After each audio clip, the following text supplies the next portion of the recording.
Bueno, vamos a empezar a desarrollar el triángulo de Pascal y conforme vayamos avanzando vamos a ir viendo todas las cosas que podemos obtener de este famoso triángulo, ¿no? Por supuesto, tendríamos que empezar a colocar 2, 1 de esta manera y todo se basa en sumar los dos superiores y poner un número, por ejemplo, 1 más 1, 2. Y en los extremos, en estas diagonales opuestas, poner directamente el 1. Este 1 no se pone caprichosamente acá, sino que es el resultado de 0 más 1. Acá sí, 0 más 1. Me va a dar un 1 acá también. Y sumo los dos superiores. En este caso sería el 1, acá, el 3 y el 1. Seguimos y tenemos 1, 4, 6, 4, 1. Y así sucesivamente. 1, 5, 10, 10, 5, 1. Indefinidamente, para abajo nos vamos y llegamos hasta infinitos números. De acá vamos a sacar todas las propiedades que les estaba comentando. Entonces estamos viendo que tenemos filas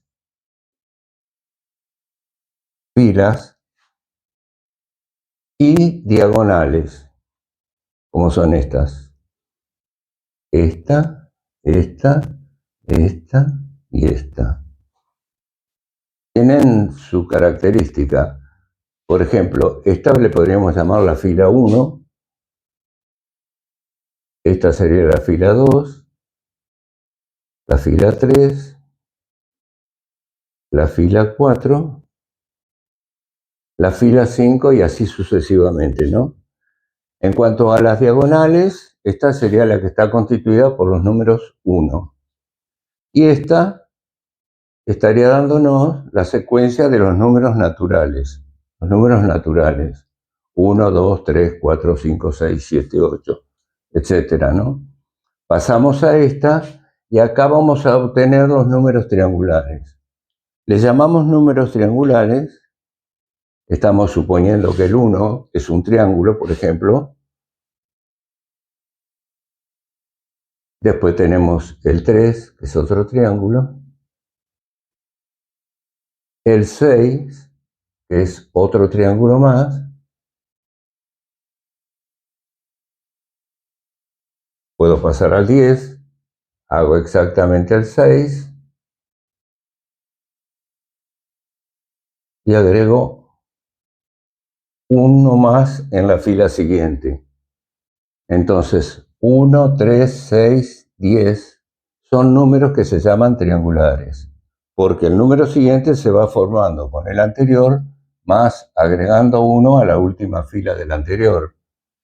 Estos números triangulares tienen mucha utilidad y nos está representando entonces, esta es la diagonal de los triangulares, vamos a decir triangulares, vamos a poner. Entonces esta es la diagonal de los números naturales.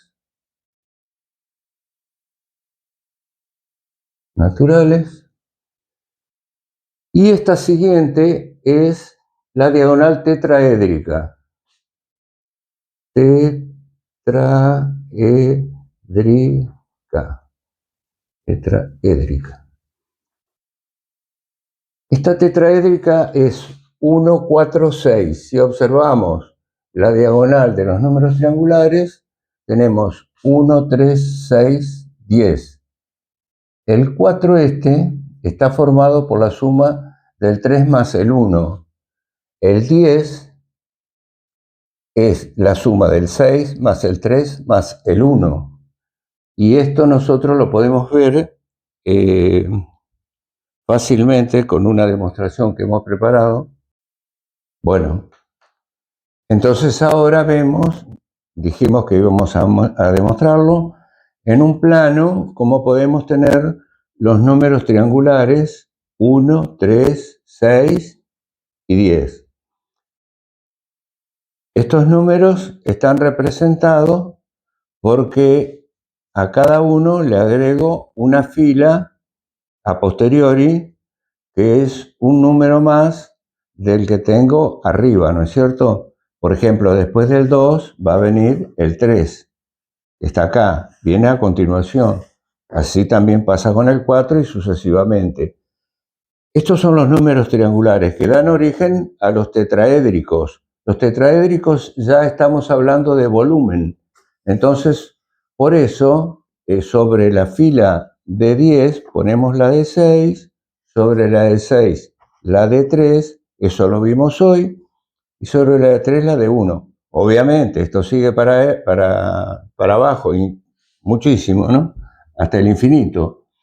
¿Y qué es esto? Esta es la tercera dimensión, es un tetraedro, o sea, es una pirámide de 4 lados, de base triangular. Sería regular si fueran iguales las 4 caras, y nos da esta sensación y esta forma de manejarlo. Estos números tetraédricos van a ser muy importantes cuando veamos el análisis combinatorio, ¿no es cierto?, que es muy utilizado también en el triángulo de Pascal y en muchas otras aplicaciones, como para cuando determinemos a partir del triángulo de Pascal el número pi, que nos da origen a las combinaciones. O sea que tengámoslo en cuenta para después. Esto es importantísimo. Bueno, ahora lo tenemos acá el triángulo. Hemos desarrollado hasta la fila 12. O sea, los números naturales de esta diagonal nos indican, como vimos allá, a qué fila corresponde donde estamos trabajando. En este caso, por ejemplo, ¿no?, el número 3 nos indica que estamos trabajando en esta fila. Eso tengámoslo en cuenta. Y si es así también, podríamos observar algo importante. El triángulo es simétrico. Es simétrico y lo podemos observar que acá tenemos un 3 a cada lado, un 1 a cada lado, este 2 se reparte con el 1 para acá. De la misma manera con el 20, 15 y 15. También con el 70 que da el 56 a cada lado, el 252 que da el 210 para cada lado, el 924 también que da dos números iguales a cada lado. No solamente a cada lado inmediatamente anterior o posterior, sino también los preanteriores o posterior, y así sucesivamente. Se va abriendo y vemos la simetría, que nos significa que de acá para acá estos dos números son iguales, estos dos son iguales, estos dos son iguales, también. Entonces, esa simetría es importante y sirve muchísimo. Más adelante lo vamos a ver. Podemos observar también que si nosotros designamos como, por ejemplo, que esto fuera una decena, bien digo, y esta es la unidad, este sería el número 11. Si esta fuera la centena, la decena, dos decenas, ¿no?, y una unidad, tendríamos 121. 11 por 11 es 121.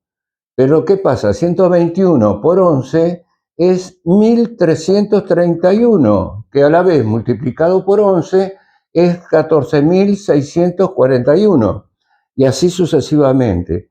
Quiere decir que cada fila es igual a la anterior multiplicada por 11. También podemos sumar nosotros y obtener inmediatamente el resultado. Por ejemplo, 1 más 3, 4, 4 y 6, 10. 10 y 10, 20. 20 y 15, 35. Acá está, 35. A esto le llaman comúnmente el palo de hockey, ¿no?, porque tiene este formato, 35, ¿no? Podríamos ver otro ejemplo. De acá salgamos. 1, 6, 15 y 6, 21. 21 y 35, 56. Puedo sumar todo esto hasta acá y me va a dar seguramente 792. Otra cosa que podemos tener acá son los cuadrados de los números naturales de la primera diagonal que estamos considerando, ¿no? O sea, por ejemplo, el cuadrado de 4 es 16. Tomamos el inmediatamente al lado hacia la derecha y el que sigue abajo en la diagonal de los números triangulares. O sea que el cuadrado de 4 es 16, 6 más 10, 16. El cuadrado de 6, que es 36, es 15 más 21. También tenemos otra propiedad de esto, y es que si nos paramos en cualquiera de los números, vemos que está rodeado por 6 números. 2 arriba, 2 a ambos lados y 2 abajo. Si multiplicamos alternativamente estos números, nos da una igualdad. Esa es una condición importantísima que nos permite calcular los cubos, ¿pero de qué? De la diagonal de los números naturales. Por ejemplo, quiero calcular el cubo de 5, que es 125. 5 está rodeado por 6 números, el 1, el 4, el 1, el 10, y el 6 y el 15. Si alternativamente yo multiplico 15 por 4, 60, por 1, 60. 6 por 1, 6, por 10, 60. 60 más 60, 120. 120 más 5, 125. 125 no es otra cosa que el cubo de 5. Y así podemos obtener muchísimas cosas más que nos van a enriquecer la cantidad de cosas que podemos obtener a partir del triángulo este, ¿no? Y bueno, ahora vamos a pasar a hablar de los números combinatorios.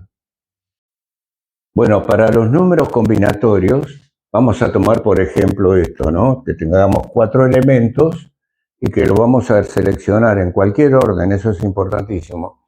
Para los números combinatorios es en cualquier orden a estos 4 elementos, pero los vamos a tomar de a 3. Tenemos en una caja 4 elementos, ¿de qué manera, de cuántas maneras podemos sacar 3 de ellos, ¿no? Fijémonos que ABC, el otro sería ABD, ACD y después la CAD. Esas son las 4 formas que tenemos de sacar 3 elementos de un total de 4, ¿no? Un conjunto de 4. Esto se resuelve por el triángulo de Pascal, recorriendo la diagonal de los números naturales y nos paramos en la cuarta fila, que es esto, y buscamos el tercer elemento hacia la derecha porque es tomado de a 3. Entonces, hago así, 1, 2, 3. Son 4 los elementos, las posibilidades que tengo, ¿no? De seleccionarlo. Y esto surge teniendo en cuenta que si a esta cantidad nosotros le llamamos M o N y al 3 le llamamos K, esto se escribe como el número combinatorio N sobre K. Así se dice, N sobre K, no es que se esté dividiendo, ¿no? Y esto es igual, ahora vamos a explicar, a N factorial sobre K factorial por N menos K factorial. Este factorial no es otra cosa que multiplicar ese número en forma descendente hasta llegar al 1. Por ejemplo, si fuera 4 factorial sería 4 por 3 por 2 por 1. En nuestro caso concretamente tenemos que n es 4. Entonces la combinación de 4 elementos tomados de a 3 es igual a 4 factorial, o sea, 4 por 3 por 2 por 1. Dividido 3 factorial, 3 por 2 por 1, por 4 menos 3 factorial, n menos k, ¿Qué es 1? Acá yo puedo ver que el 1 multiplicado por cualquier cosa me da cualquier cosa. Entonces, el 3 por 2, 6, se me simplifica con esto y me queda 4. 4 son las posibilidades que yo tengo de sacar de un conjunto de 4 tomados de a 3. Y así es como nosotros llegamos a este 4, ¿no es cierto? Como estaba acá. Entonces, todas estas combinaciones, estos números combinatorios, me sirven para reemplazarlos en mi triángulo de Pascal, que me va a servir también para otras aplicaciones. Por eso,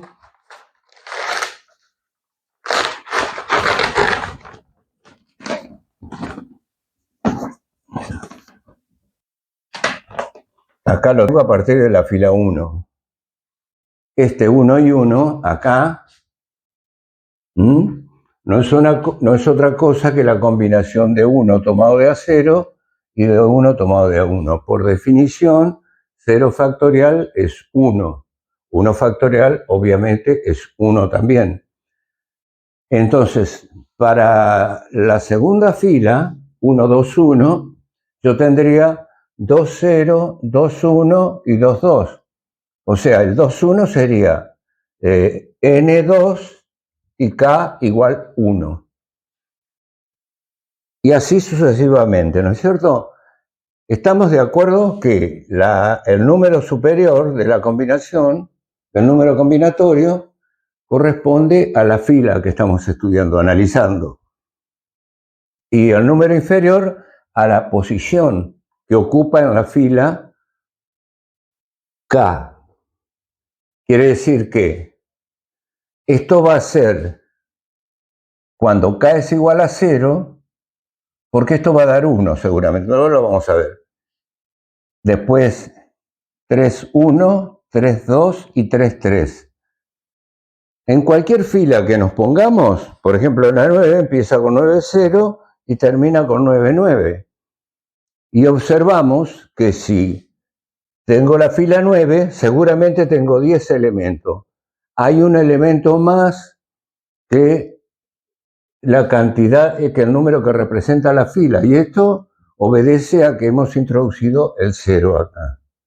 Que después no lo tenemos en cuenta cuando calculamos el número combinatorio que corresponde. Es interesante observar acá que si este es el eje del triángulo que estábamos viendo, la suma a ambos lados del eje de los valores de K es igual al valor de N. Fijémonos, por ejemplo, en un elemento de estos, tal como este, por ejemplo.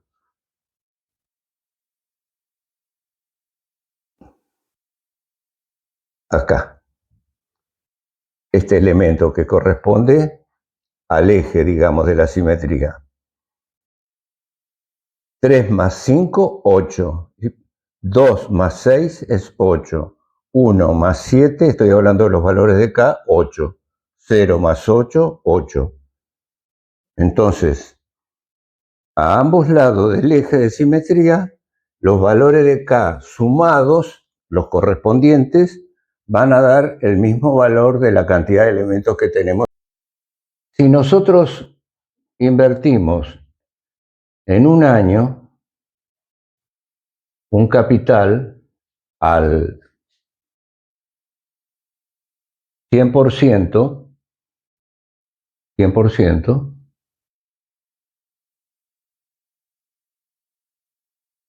100%, al cabo del año vamos a tener 2 veces el capital, suponiendo que sea 100, ¿no? Vamos a tener 200. Si nosotros hacemos lo mismo, pero conservamos la tasa del 100% y lo hacemos por semestre, cuando termine el semestre vamos a tener 150 de capital más intereses. Esos 150 los sometemos también al 100%, pero durante 6 meses, y vamos a tener 225. vamos a obtener un crecimiento conforme vayamos dando más ciclos durante ese mismo año, más periodos, al mismo interés del mismo capital. Nos va a aumentar mucho el capital más el interés que vamos a obtener. Podemos hacerlo diario también. O sea, durante los 365 días reinvertimos esto. Resulta que llega un punto en donde esto que venía creciendo de 200, 225, etcétera, se detiene. Ese punto es precisamente el número E, 2.7182, el famoso número de Euler. Esta es la base de los logaritmos neperianos, que es los logaritmos que científicamente se usan, y aparte tiene muchísimas cosas más. Es importantísimo. Nuestra función en este caso es ver cómo lo sacamos del triángulo de Tartaglia, pero ahora hagamos una introducción para ver qué es el número E. Todo esto expresado en una fórmula sería 1 más 1 sobre n elevado a la n. Nosotros lo podemos hacer a esto, porque podemos hacer con una calculadora sencilla 1 dividido a 1.000.000, son 5 ceros, es 1.501, elevado a 1.000.000. Estaríamos muy cerca de esto, o a 10 millones o a 100 millones. Un número creciente nos va a aproximar muchísimo a esto. Esto es un número irracional, quiere decir que tiene infinitos dígitos hacia la derecha. Pero ¿qué pasa? Nosotros ahora vamos a ver más adelante el cálculo y también vamos a tener la noción de límites. Entonces, va a haber un límite cuando este número n tienda a infinito, que va a ser exactamente el número e, que es este que está acá. Pero también, así como va a haber un límite en el cálculo infinitesimal, donde vamos a obtener límites, derivadas, integrales, etcétera, es un paso más adelante en el cálculo, ¿no? Nos vamos a dar cuenta que si representamos esta curva que obedece a que y por x es igual a 1, en donde y es igual a 1 sobre x, damos valores a x cuando x vale 1 y vale 1. Ahí. Entonces, esta superficie es 1, porque es 1 por 1. Es 1. En el análisis matemático, la superficie que nos da esta curva sobre el eje de las abscisas, o sea, sobre el eje X, cuando la abscisa adquiere el valor de E, que es 2.71, 82, etcétera, etcétera, etcétera, hace que esta superficie también sea igual a 1. Si nosotros seguimos dándole valores a X, pasamos por 1, si llegamos a 3 nos pasamos un poco, cuando llegamos a 2,71, si se va midiendo qué superficie ocuparía esta curva, con este lado y este lado de la abscisa, cuando esto es 1, que es igual a este 1, es porque se llegó al valor E. Esa es una forma de obtenerlo a partir del análisis matemático, pero nuestro triángulo de Pascal nos lo da, pero ahora ya introducimos, así como hicimos la suma hoy para multiplicar por 11, ahora multiplicamos 1 por 1, 1. 1 por 2 por 1, 2. 1 por 3 por 3 por 1, 9. 1 por 4 por 6 por 4 por 1, 96. Y así, 2562 va adquiriendo un número enorme, ¿no? de muchísimas cifras. Para obtener el número E de acá, nosotros tenemos que dividir este número dividido este número dividido y después hacer la división del resultado de este dividido el resultado de este. Pero ¿qué pasa? Esto sería que si a este número yo le llamo A este B y a este C, estoy haciendo A sobre B y a eso lo divido por B sobre C. Haciendo esto así, esto me da A por C dividido B cuadrado. Entonces, si yo quiero hacer, por ejemplo, para este caso, 2500 multiplicado por 9 por el cuadrado de 96 me da 2,44. 96 por 2 por el cuadrado de 9, 2,37.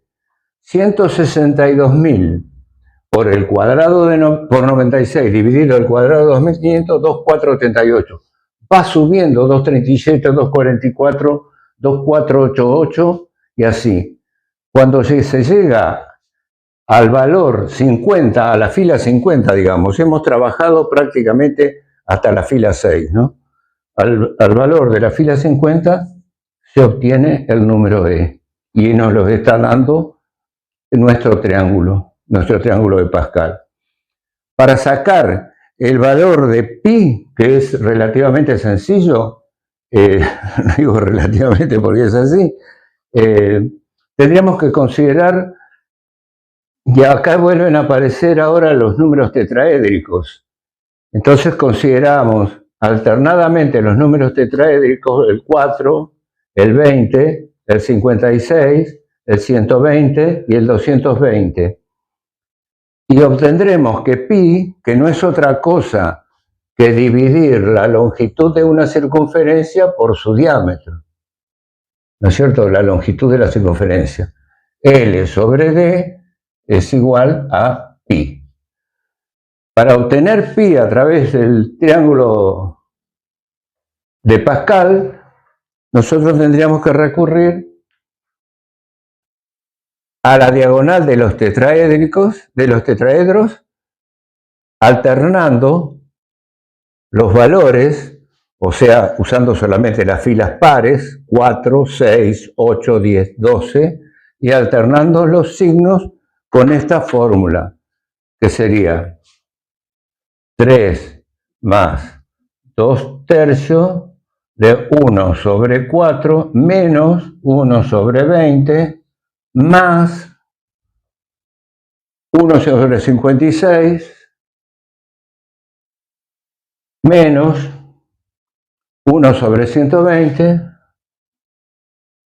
más 1 sobre 220, etc. Esto me va a dar muy aproximado pi. O sea que hemos obtenido esto y pi. Podemos seguir con esto y si queremos hacerlo podemos usar nosotros como la diagonal. Es la diagonal de los tetraedros.